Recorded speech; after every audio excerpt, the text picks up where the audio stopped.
Sveiki tie, kurie norite priaugti svorio, kurie norite priaugti raumenų masės, dažnai geriate nasgeinerius. Tai yra kokteilius, kurie susidaro iš angliavandenių ir iš baltymų. Tas santykis gali būti skirtingas, bet dažniausiai angliavandeniai sudaro didžiąją to kokteilio dalį.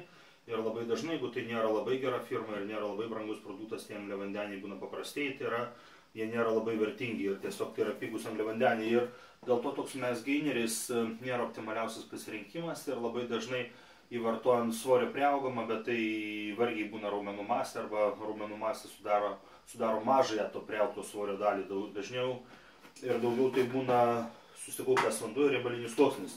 Ir aš tik savo planavau daryti kokteilį ir parodysiu jums variantą nasgeinerio, kurį aš pats daryčiau. Dėčiau bananą, tai būtų gerai kokybiški angliavandeniai. Ir vienas vidutinis bananas sveria apie 100 gramų, man atrodo, jo ir apie 25 gramus angliavandenių turi. Šitas yra didesnis, ko gero, kad turės apie kokius 30 gramų angliavandenių. Tada dėčiau paprasto proteino, tai yra išragų proteino arba izoliato, nėra taip jau svarbu. Kauštelį tai reiškia, kad jūs šitoje porcijoje jau turėsite normalių baltymų ir pakankamai baltymų, nes masės tam augintojuose, nasgeineriuose, tų baltymų nebūna tiek jau labai daug, jeigu angliavandenių sudaro didžiąją jų dalį. Tada tam, kad viskas per žarnyną geriau keliautų ir lengviau pasišalintų galiausia, ne tik kokteilis, bet apskritai visas maistas, kurį suvalgote, galima dėti linų sėmenų. Linų sėmenys skonį negadina, bet žarnyno veiklą galiausia labai pagerins ir palengvins. Ir taip pat tam, kad būtų sveikų riebalų, aš kauliuką išimsiu, dar čia turiu pusę avokado likusio. Nu, tada aš kokį ketvirtį avokado įdėsiu.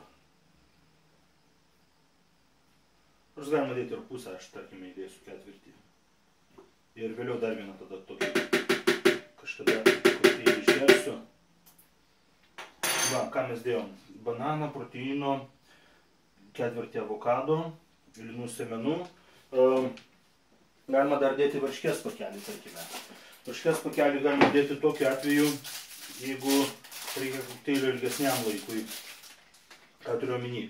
Turiu omeny, kad išgerite kokteilį ir žinote, kad ilgesnį laiką negalėsite valgyti.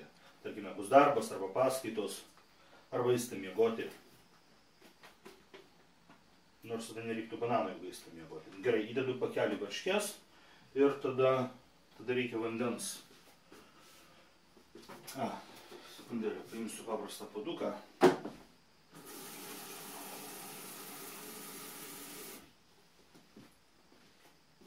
Vandens.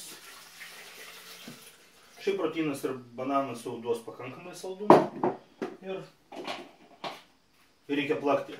Plakimas bus labai triukšmingas procesas, todėl prašysime operatorės išjungti kamerą. Ačiū. Na štai tam buvo paspausta pauzė dėl to, kad plakimas sukelia labai daug triukšmo ir tai tarštų eterį. Kokteilių su gero gausis geros 2 stiklinės. Man šiuo atveju 2 puodukai. Skanaus ir iki.